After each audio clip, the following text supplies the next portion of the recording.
Nós vamos passar para a terceira apresentação desta manhã, que vai ser sobre critérios para avaliação ambiental de agrotóxicos no Brasil.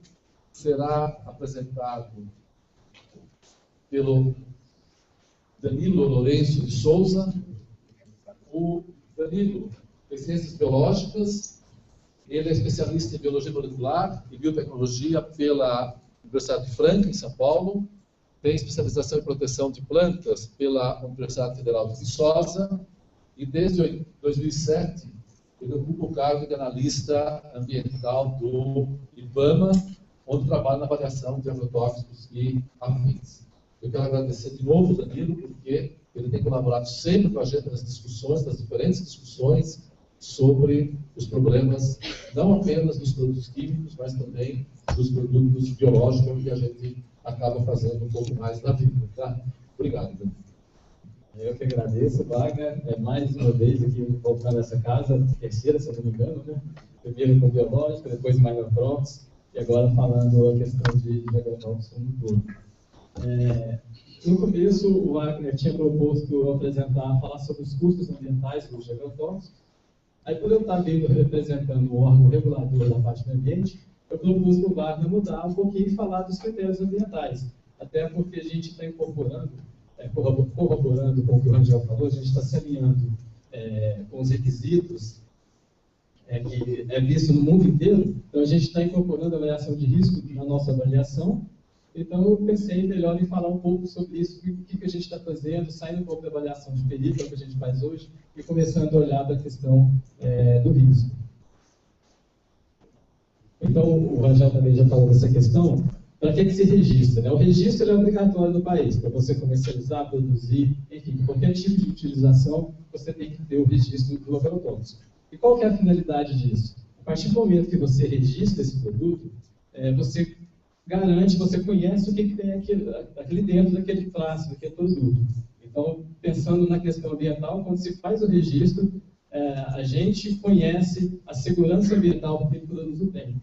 Então, o que a gente pergunta? Existe produto seguro no mercado? Né? Alguém pode falar? Existe? Tem muito engenheiro agrônomo aí que deve receitar, né? Vocês receitam produtos seguros aí no mercado?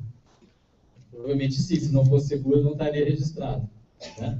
Então, a gente vai falar um pouquinho do uso, que o problema, na verdade, é o uso e nem o produto em si. Lógico, tem as suas exceções.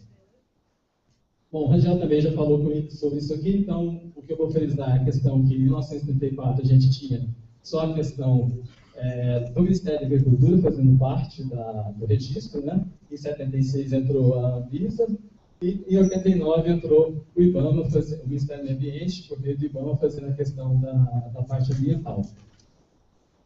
Então, é assim que funciona o registro de agrotóxicos no Brasil. O interessado, ele protocola o seu requerimento do Ministério da Agricultura, do Ministério do Meio Ambiente, né, no IBAMA, e no Ministério da Saúde, na Anvisa. Cada um faz sua avaliação independente, então não é uma avaliação conjunta, apesar de ser feito pelos três, cada um faz sua avaliação independente. Tendo a anuência dos três órgãos, esse produto ele é registrado, ele é aprovado. Sendo rejeitado por um dos três, ele vai ser indeferido. Né?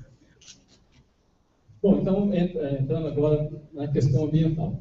Então, quais são os problemas, né, decorridos do uso incorreto dos produtos agrotóxicos? Então, posso ter contaminação do solo, posso ter contaminação hídrica, problemas da saúde do homem e efeitos no meio ambiente como um todo, tanto em fauna quanto em flora. Quando a gente vai avaliar um produto, para tentar ver se isso aqui vai ser minimizado com o uso, certo? A gente faz uma avaliação ambiental. Então, por meio da avaliação ambiental, a gente vai conhecer os efeitos daquele produto no meio ambiente. Tanto o efeito de toxicidade, o quão ele é tóxico, né, quanto também o efeito de comportamento ambiental.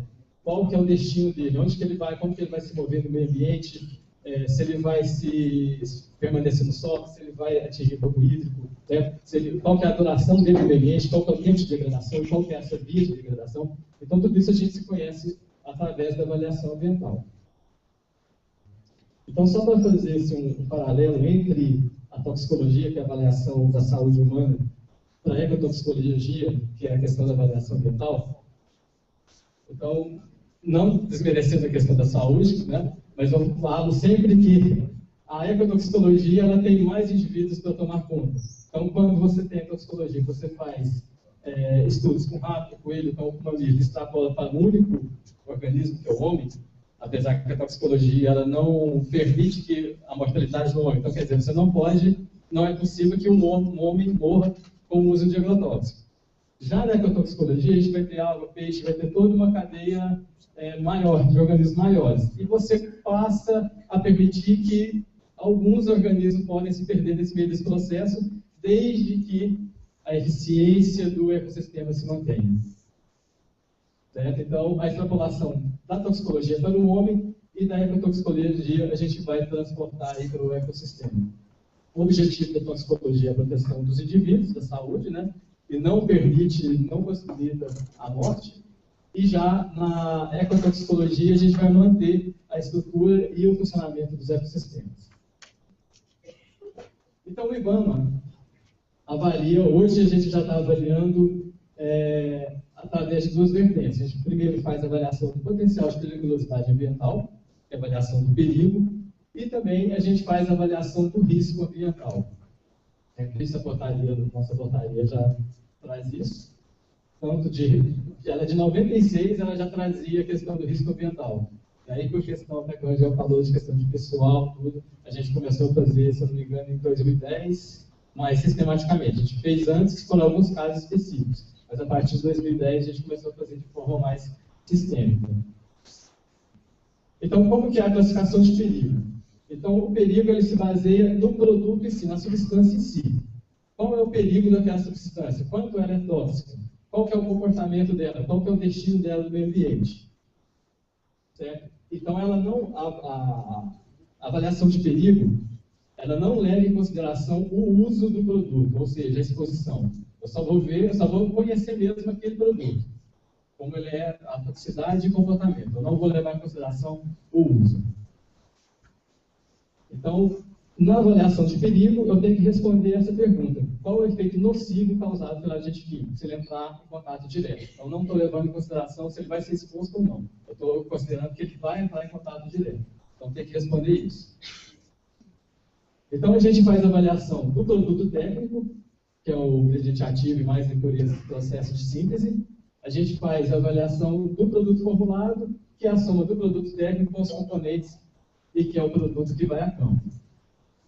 Tá, se eu vou conhecer o perigo dele, por que eu faço a avaliação do produto técnico e também faço a avaliação do produto formulado? Se vai possuir o mesmo ingrediente ativo. Eu faço porque no Brasil a gente não faz avaliação isolada dos componentes. Então, como eu pego o produto técnico, o ingrediente ativo, somo com vários componentes, eu não estou avaliando o potencial de perigo isolado, e tem um produto formulado, a gente então faz a avaliação do produto formulado, que aqui dentro vai ter o ingrediente ativo e esse outro aqui também. Então por que eu não faço então só do produto formulado para os dois? Porque o produto técnico, ele tem o grau de pureza dele, ele varia 80% dos mais antigos e até 99% ou 100% dos mais novos. Visto que nos produtos formulados o teor é de 32%. Então eu tenho um produto técnico muito mais concentrado do que um produto formulado. Então, teoricamente, ele seria mais perigoso, mais tóxico. Então, para fazer essa avaliação, a gente exige um dossiê toxicológico, tanto do produto técnico, dossiê físico-químico, um estudo de 5 toneladas, para produto técnico, e produto formulado, a gente solicita o dossiê toxicológico e um físico-químico. Então, para se registrar um produto só na questão na área ambiental, é exigido um mínimo de 82 estudos. Então, você não fica parado com a empresa, né? Só questão ambiental, não tem mais, aqui está excluído os estudos toxicológicos, vai ser apresentado para a Anvisa, os de resíduo, que também para a Anvisa, para o mapa de eficiência.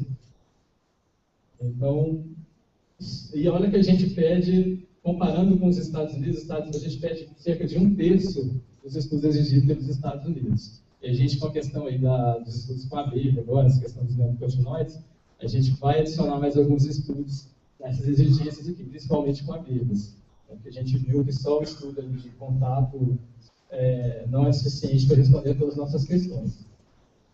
Então, a partir do momento que eu leio todo aquele dossiê, eu posso traçar o comportamento ambiental do produto, quais são as vias de degradação, por fotólise, hidrólise, se ele vai lixiviar, se ele vai ficar dissolvido no solo, certo? Se ele chegar ao corpo hídrico, qual é o tempo que ele vai permanecer naquele corpo hídrico, se ele vai ser quebrado por hidrólise ali. Se ele ficar na superfície do solo, vai sofrer fotólise, qual é o tempo? Ele vai ser degradado no solo por micro-organismo do solo. Então, também tem todo esse comportamento dele. Então, a partir do momento que eu validei todo aquele dossiê, eu tenho uma fotografia do produto. O quanto ele é tóxico para cada organismo, peixes, algas, minhocas, aves, abelhas, e sei também o comportamento dele no meio ambiente. Se ele cair no solo, o que acontece com ele? Se ele vai ficar absorvido nas partículas do solo, se ele vai ficar na fase líquida, se ele tem potencial de atingir um corpo hídrico, lençol freático por lixiviação, se ele vai ficar na superfície e vai atingir por escoamento superficial. Então, isso, a avaliação de perigo, ela me dá tudo isso. Finalizando a avaliação de perigo, a gente vai classificar esse produto em 4 classes, onde a classe 1 é a mais restritiva, aquele produto mais perigoso, e a classe 4 é o produto menos restritivo ou pouco perigoso. Essa classificação ela vai no rótulo, não sei se dá para todo mundo ver, mas eu acredito que ele tem esse produto é classe 2, produto muito perigoso no meio ambiente, e é uma classificação diferente da classificação da Anvisa, então não tem nada a ver, tem a classificação da Anvisa, que vai dar por a faixa aqui, né? E a classificação de periculosidade do IBAMA, ela só vai aqui a frase contendo a classe. A avaliação de perigo, ela não me diz muita coisa do produto, assim, na questão do uso. Ela vai me falar a toxicidade, tudo. Eu consigo comparar qual produto é mais tóxico que outro. Então, eu posso pegar, em relação ao perigo. Um produto que é classe 1, ele é mais tóxico, ele é mais perigoso que o produto classe 2. E assim por diante. Mas quando eu for levar em consideração o uso, nem sempre um classe 1 ele vai ter mais risco que o classe 4. Porque quando eu vou fazer avaliação de risco, eu vou levar em consideração a exposição daquele produto. Às vezes ele é classe 1. Ou seja, ele é altamente perigoso para o meio ambiente. Só que a exposição dele é bem menor, a taxa de aplicação, a dose, a forma que ele fica disponível no meio ambiente é bem menor que um classe 4. Às vezes esse classe 4 aqui ele vai estar mais exposto, ele vai ser aplicado mais vezes, certo? A degradação desse classe 4 às vezes é mais lenta, ele vai ficar mais disponível. Então, levando em consideração o uso, um classe 4 às vezes ele pode ter um risco maior que o classe 1. Então para que serve a avaliação de perigo, né? Ela serviria, né, para a gente fazer um ranqueamento num universo grande. A gente serviria para ser um ranking de quais são os produtos que a gente vai partir para o risco primeiro. Eu posso pegar, lógico, aqueles que são classe 1, por exemplo, vamos fazer avaliação de risco todos os produtos que são classe 1. É um ranking, certo? Vou passar aqui. Isso aqui eu já falei, que a portaria 84 ela já trazia as diretrizes gerais para avaliação de risco. O decreto em 2012 ele regulamentou. E em 2010 teve o pessoal do IBAMA, que foi no MPI dos Estados Unidos, foi treinado, e a gente começou aos poucos a estar incorporando a avaliação de risco na nossa avaliação ambiental. O IBAMA já tinha feito isso em algumas situações, quando me viram com pergofurana, que tinha problema com água, foi feita avaliação de risco, e tinha um produto de uso aquático, não me lembro o nome agora, que também tinha sido feita uma avaliação de risco, isso antes de 2010. Em 2010, a gente começou, para todos os ingredientes ativos novos, a fazer avaliação de risco, tanto avaliação de perigo quanto avaliação de risco. Então, o que seria risco? O risco é a probabilidade de algum evento danoso, né, ou algum efeito adverso, ocorrer. Ele pode ser qualitativo, certo? Alto, baixo, moderado, e também quantitativo, pode ser definido pelo número. O risco é 1, 2, 10, depende. E é importante frisar que toda atividade humana ela acarreta algum risco. Então, você dirigir um carro, por exemplo, você tem um risco de sofrer um acidente, pode ser baixo, alto. Você andar de avião, tem um risco também de acidente. Então, toda atividade humana, ela acarreta um risco. E o uso de agrotóxicos também da mesma forma, certo? Então, em relação, falando de substância tóxica, né?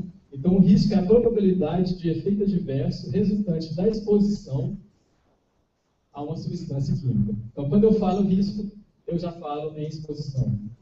Então, eu tenho uma forma aqui que o risco é a toxicidade, ou seja, o perigo daquele produto que ele causa, vezes a exposição. Eu tenho esse efeito. Lógico que o antônimo do risco é a segurança, né? Mas eu não sei se o uso dos agrotóxicos ele tem uma segurança 100% seguro. Sempre vai ter uma percentual de risco. Então, eu tenho a toxicidade, que seria o perigo, e a exposição, eu teria o perigo aqui, a união dos dois. Quando eu coloco a probabilidade de ocorrer essa exposição, desse produto ser exposto, eu já tenho aqui o risco. Essa é uma figura do solo. Então, a Agência de Proteção Ambiental dos Estados Unidos define o risco ambiental como sendo a probabilidade que o efeito adverso possa ocorrer ou esteja ocorrendo com o resultado da exposição a um ou mais agrotóxicos. Então, só fazendo aqui um outro paralelo, como eu fiz com a questão do perigo, com a questão da saúde, o risco à saúde, então é aquilo que eu já falei. Então, o efeito adverso em relação à saúde são os efeitos diversos à saúde do homem, e eu tenho a clareza quanto aos efeitos. Então, é bem estudado, eu pego o organismo, eu estudo, faço todos os estudos possíveis com aquele organismo. No meio ambiente, não, eu já começo a fazer simulações. Então, eu tenho dúvidas, principalmente quanto aos efeitos letais. Não tem como eu testar tudo. Então, tem várias coisas que eu começo a supor dentro de alguns padrões lógicos. O objetivo de proteção da saúde humana é proteger o indivíduo, a espécie humana, e no caso do risco ambiental, é proteger a população ou a função ecológica ou serviço ambiental.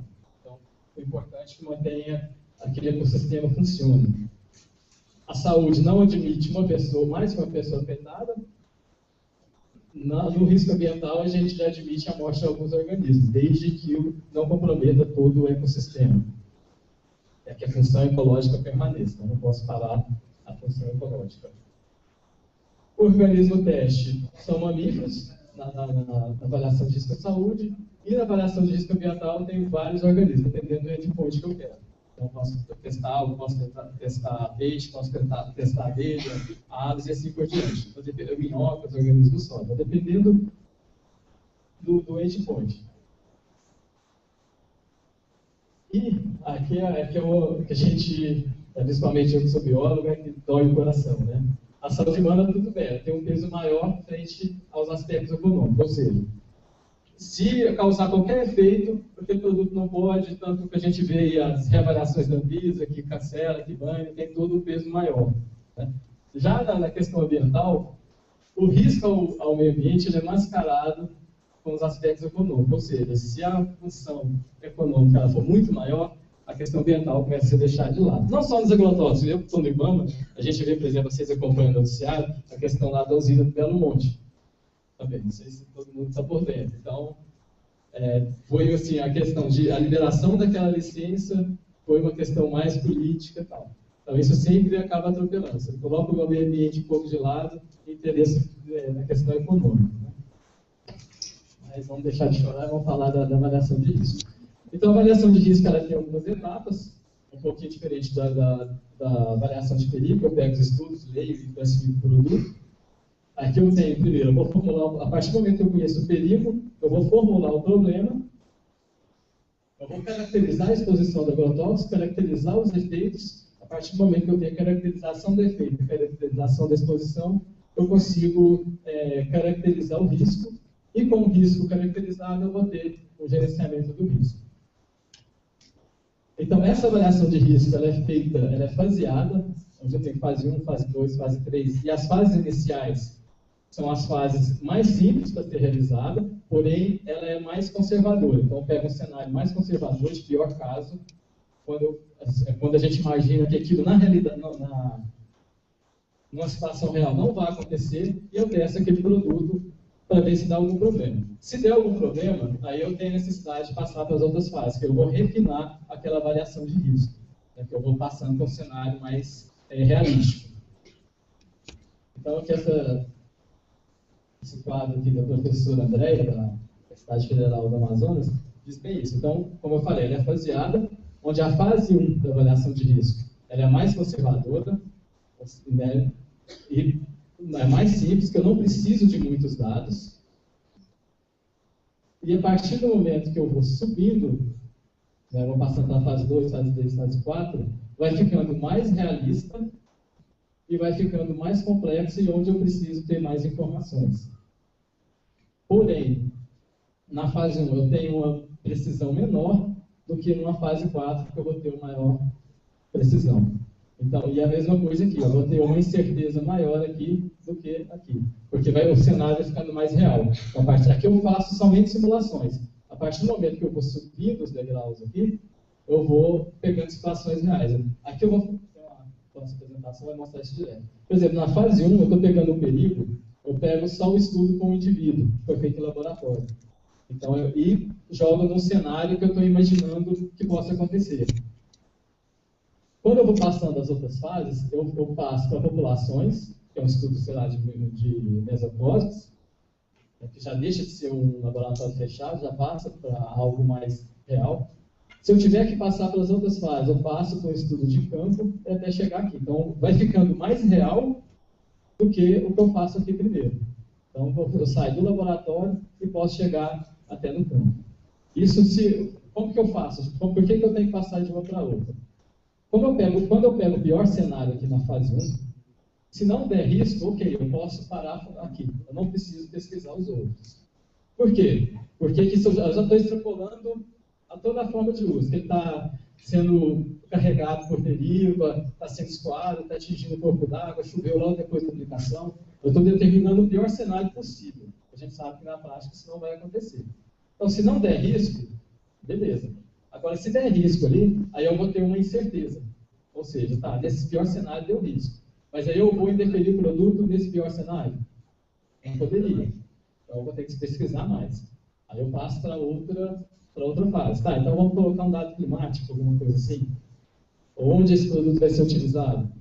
Qual que é a dose? Podemos reduzir a dose? Então, a gente começa a trabalhar essas questões e vai refinando para cenários mais realísticos.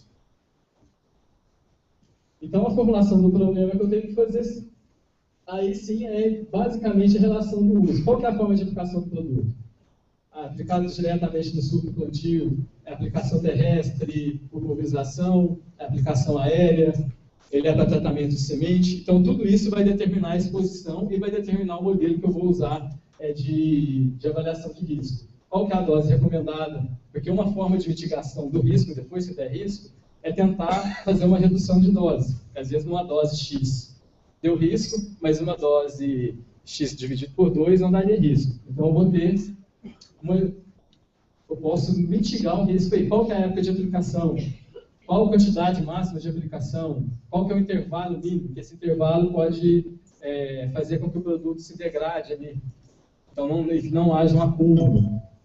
Então, tudo isso aqui, qual é o laudo, qual é a cultura, qual é o clima da região, então, tudo isso aqui são perguntas que eu tenho que responder na minha formulação do problema. Diferente lá do perigo, eu só queria saber qual era o perigo do produto. Né? Então, o que eu já passo a fazer, existem recursos hídricos próximos, onde vai ser utilizado. Então, quanto mais eu caminho nas fases, mais aprofundando eu vou nessas perguntas. Aí, respondidas aquelas questões, eu vou montar um diagrama conceitual. Onde eu tenho o estressor, que seria o agrotóxico, a forma que ele vai ser aplicado e que ele vai atingir os organismos que eu quero proteger. Quem são os receptores, a forma e quais são os efeitos. Então, eu traço, parecido com o organograma, né? Tudo que sai dele é uma... Eu estou aqui, na verdade, quando eu faço esse diagrama, eu estou imaginando o que pode acontecer com aquele produto. Então, estou supondo. Então, ele sai, por exemplo, ele é aplicado, no caso desse exemplo aqui, por pulverização terrestre aérea. Então, ele pode, a deposição na superfície do solo, ele pode sofrer deriva, ele pode ter um deslocamento horizontal, né, por erosão, e um deslocamento vertical por lixiviação. Isso aqui é de acordo com as características do perigo do produto que eu já avaliei. Então, eu sei, ele tem potencial para lixiviar, ele tem potencial para fazer um escoamento horizontal, ele tem potencial de deriva. Então, isso aqui tem potencial para volatilizar. Esse aqui, no caso, não tem, quando eu coloquei esse pontilhado aqui. Então, não estou considerando a volatilização. Então, isso aqui é em relação, cada molécula vai ter, né, cada produto, pela sua forma de aplicação, ele vai ter um diagrama conceitual diferente aí. E também, aqui eu sempre vou andando risco com perigo, vou ver quais são os receptores, né, o que eu vou Se eu tenho lá aves, peixes e abelhas, qual que é, por exemplo, abelhas é classe 1, então eu tenho que tentar proteger a abelha.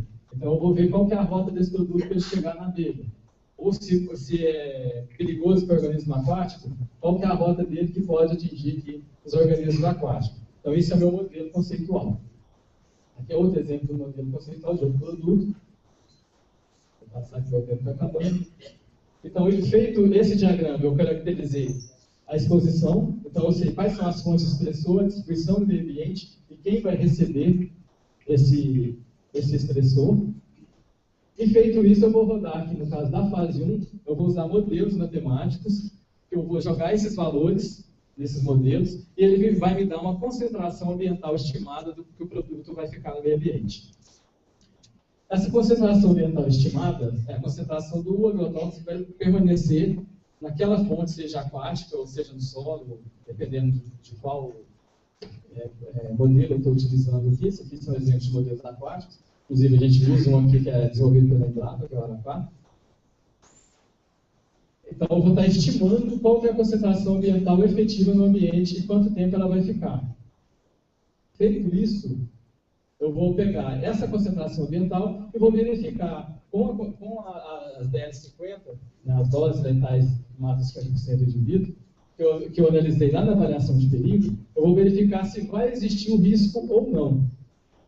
Então, eu vou pegar a exposição, que é a concentração ambiental estimada, e vou dividir pela toxicidade daquele organismo que eu quero proteger. Se for, por exemplo, peixes, eu vou pegar a toxicidade para peixes, vou pegar a concentração ambiental estimada e dividir pela toxicidade para peixes. Se for abelha, eu faço a mesma coisa, assim por diante. Feito isso, eu vou comparar com um parâmetro que eu vou aceitar. Isso aqui é definido. Isso aqui vem do EPA, né, da Agência de Proteção Ambiental. Então, o risco agudo para o organismo aquático, ele define que tem que ser até 0,5, pela razão, o coeficiente de risco tem que ser menor que 0,5, para efeito agudo, e para efeito crônico ele tem que ser menor que 1. Então, esse 0,5, ele permite que ocorra um efeito adverso a cada 300 mil. Então, tem uma margem grande aí, né? Então, só que é o detalhe, no Brasil isso é pouco ou isso é muito? 1 a cada 300 mil. E a mesma coisa para o crônico aqui, 1 a cada 300 mil. Então, com base nisso, por exemplo, eu estou avaliando o produto, eu cheguei aqui, tá, o coeficiente de risco dele é 0,5, está batendo com aceitável, 0,6, está acima do aceitável. Eu vou indeferir esse produto? Aí que vem a gestão do risco. A gente deu 0,6. Às vezes eu fiz a paciente em todas as fases, fase 1, fase 2, fase 3, fase 4, ainda está dando risco. Eu vou indeferir? Aí que vem a questão da gestão do risco, que passa a ter outras coisas na decisão, entre outros fatores. Tá? Esse produto ele é indispensável à agricultura, está acontecendo um problema, precisa desse produto. Ele vai entrar? Nesse caso, aí o gestor provavelmente habilitaria, dependendo do tamanho do risco. 0,5 é um para 300 mil, 0,6 não vai ficar muito diferente disso. Então, eu terminei a avaliação de risco, eu faço a gestão de risco, e quem vai tomar a decisão acaba sendo o governo. A gente joga o nosso parecer, toda a avaliação, o que a gente levou em consideração, e fala, essa é a nossa opinião. Que seja contemplado por outras pessoas e que vai fazer essa análise do risco, onde ele vai caracterizar, onde vai ser utilizado, fator econômico, fator científico, fator legal também. A gente, como servidor público, a gente tem que ficar sempre no que a lei diz. Então, só para terminar aí, a situação da avaliação de risco do IBAMA. Por enquanto, a gente está fazendo apenas para IANOVO e só fase 1. Tem aqueles problemas que o Rangel falou, a gente não tem pessoal, também falta um pouquinho de estrutura. Mas quando o Rangel falou que tem 4 só, fiquei satisfeito, a gente está com 15 ainda, né? A gente tinha 30 depois do concurso de 2009, aí o pessoal foi saindo, a gente está com 15, com algumas pessoas saindo também, já estão pela fora. Então, a gente é o que falta lá. A gente teve um concurso agora em 2012, a gente não conseguiu nomear ninguém ainda, está com falta de recurso e tal. A gente está tentando pelo menos mais uns 10 para a gente. Então, a gente utiliza ainda os modelos do EPA para gerar as concentrações ambientais efetivas. Então, o que precisaria? A gente está usando o modelo que foi feito por uma realidade americana, né? Clima, solo lá. Então, esse modelo que a gente está usando, ele é eficiente para a gente? A nossa questão de climas, tipo de solo, da nossa agricultura? Então, é uma outra questão. Existem até pessoas que estão fazendo mestrado, que estão transformando esse modelo para as condições brasileiras. Então, existe também, né, a necessidade de a gente ter um sistema de informação que permita a gente andar para as fases 2 e 3. O sistema de informação seria esse. Tipo de solo por região, qual cultura é plantada em qual região, qual a época, quais são os fatores climáticos, quais são os produtos que são mais utilizados ali. Então, essa base de dados acaba faltando para a gente. E para terminar, em todo esse resultado da avaliação ambiental, o IBAMA coloca no rótulo e bula dos produtos. Então, eu coloquei essa faixa de vermelho para que sigam os hexagônicos que estão respeitando aí, né, os agrotóxicos, que eles sigam somente recomendado no rótulo e bula. Por quê? Porque quando a gente faz avaliação de perigo, quando a gente faz avaliação de risco, a gente está levando em consideração a dose que está sendo recomendada na bula e o número de aplicação também que está sendo recomendado. Então, quando a gente faz a avaliação de risco, a gente soma. A dose é, sei lá, 200 litros por hectare, 200 ml por hectare, e são 10 aplicações. Então, a gente joga 2.000 ml, né, por hectare para fazer a nossa avaliação de risco. Se o engenheiro agrônomo receita um número superior a isso, aí já não está contemplada a nossa avaliação de risco, a gente não sabe se vai ter algum problema ou não. Então, a gente sempre fala, resultado da avaliação ambiental, onde que o público vai estar vendo isso? É o público externo, na rótula e bula dos produtos. Então, sigam sempre o que está ali.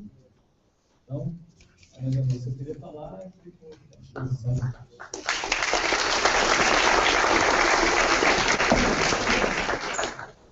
Muito obrigado.